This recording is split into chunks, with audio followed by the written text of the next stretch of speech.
व्यासपीठ, आपल्या सर्वांचे नेते संग्रामसिंह देशमुख, या ठिकाणी उपस्थित असलेले भाजपचे सर्व ज्येष्ठ नेते, सर्व कार्यकर्ते आणि महिला बंधू आणि भगिनी, 2016 साली ही उज्ज्वला योजना सुरू झाली आणि आज त्याचा जर आकडा पाहिला तर 15 कोटीच्या वरती ही गॅस वितरण योजना केली.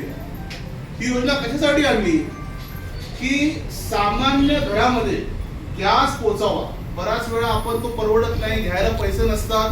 जसं आमचे मंडल अध्यक्ष जे विकासराव सुनील यांनी उल्लेख केला की सुरुवातीचे 7-8 हजार आणायचे कुठून.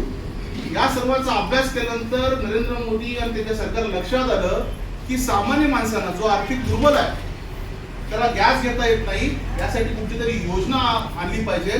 म्हणून ही उज्ज्वला गॅस योजना 2016 साली आहे. आणि मला सांगायचा आनंद होतोय की आज 2026 चालू आहे तरी ही योजना अखंडपणे चालू आहे. ती योजना बंद झालेली नाही. म्हणजे या सरकारला खऱ्या अर्थानं जो गरिबी हटवचा नारा होता, खऱ्या अर्थानं नरेंद्र मोदी सरकार हे प्रत्यक्षात आणतंय. पण याने झालं काय की जी गृहिणी आहे, जी माता भगिनी आहे, जी स्वयंपाक करे चुलीवरती, त्यामुळे त्या डोळ्याचा त्रास होता, श्वसनाचा त्रास होता, विविध आजार होते, ते आजार यामुळे बंद झाले.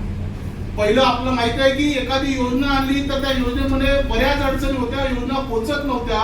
पण खऱ्या अर्थानं तुम्ही सगळ्यांना ही योजना देण्याचं काम, प्रामाणिकपणे देण्याचं काम, त्यामध्ये कुठल्याही प्रकारची गळती नाही, भ्रष्टाचार नाही आणि कुठलाही रुपया न लागता ही योजना खऱ्या अर्थानं तुमच्यावरती पोहोचवण्याचं काम नरेंद्र मोदी सरकार या भाजप सरकारने केलेलं आहे.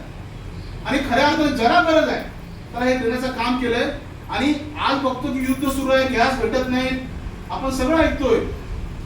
पण अशा वातावरणामध्ये सुद्धा आज ही योजना चालू आहे, कार्यान्वित आहे. याचं श्रेय म्हणजे सरकार अतिशय चांगलं, पारदर्शक आणि भ्रष्टाचार मुक्त काम करतं. या सरकारची खासियत म्हणजे हे कनेक्शन आहे महिलांच्या नावावरती दिलं जातं. म्हणजे महिला सक्षमीकरणाचा खरा अजेंडा जर चालवत असेल तर हे नरेंद्र मोदी सरकार आहे, भाजप सरकार आहे. महिलांना सक्षम करण्याचं काम खऱ्या अर्थाने करतं. त्यामुळे जळणाचा प्रश्न होता. बऱ्याच वेळा महिलांचा बऱ्याच वेळ ग्रामीण भागात जळण शोधण्यात जायचा, जळण तोडण्यात जायचा. तोही वेळ फार वाचला. जेणेकरून दुसरं काहीतरी चांगल्या प्रकारे आपण एखादा उद्योग करू शकतो, एखादं चांगलं कार्य करू शकतो. मला वाटतं पर्यावरणाचा ऱ्हास यामुळे थांबलेला आहे. त्यामुळे अतिशय चांगली योजना आहे, गेल्या 10 वर्ष सतत चालू आहे. आपण या सरकारचं, नरेंद्र मोदी सरकारचं अभिनंदन केलं पाहिजे की सरकार अतिशय चांगल्या प्रकारे या युद्धाच्या क्रायसिस मध्ये, युद्ध चालू आहे, आज बातम्या बघतोय, गॅसची टंचाई बघतोय, अशा काळात सुद्धा जर ही योजना आपल्या घरापर्यंत पोहोचत असेल तर याचा अर्थ हे सरकार फार मजबूत आहे आणि ते खऱ्या अर्थानं आर्थिक दुर्बल घटक असेल, गोरगरीब असेल, वंचित असेल, याचा विचार करत आहे. त्यामुळे आपण या सगळ्यांनी योजनेचा लाभ घ्यावा. जे नियम सांगितले ते पाळावेत. या गॅस सिलेंडर मला 300 रुपयाची सबसिडी आहे. म्हणजे विचार करा, तसं सबसिडी सगळ्या बंद आहे. पण या सरकारला माहिती आहे की बिचारा गॅस देतोय, तो गरीब आहे, दुर्बल आहे, त्याला सिलेंडर परवडेल की नाही.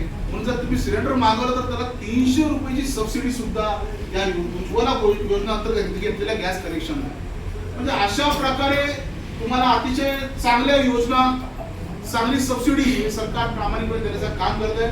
आगामी काळात तुम्ही नरेंद्र मोदी सरकार असेल, भाजप सरकार याच्यावर राहिलं पाहिजे. कारण की अशा प्रकारच्या अनेक योजना गरीब कल्याणच्या, कुटुंब कल्याणच्या, महिलांच्या, म्हणजे अगदी संसदेमध्ये नारी शक्ती म्हणून एक बिल आणलंय. 33% महिलांचा सहभाग असला पाहिजे. म्हणजे राजकीय प्रक्रियेमध्ये, निर्णय घेण्याच्या प्रक्रियेमध्ये अशा स्वरूपाचं एक मोदी सरकार आहे. मला खरोखरच मी विकास सुरुजी साहेबांचा धन्यवाद, आभार व्यक्त करतो की त्यांनी या क्रायसिसच्या, म्हणजे जिथे सिलेंडर मिळत नाही, मारामारी आहे, अशा काळातही आमच्या वांगी गावातील माता भगिनींना एक आधार देण्याचं काम केलंय. प्रामाणिकपणे विकासराव काम करतायत.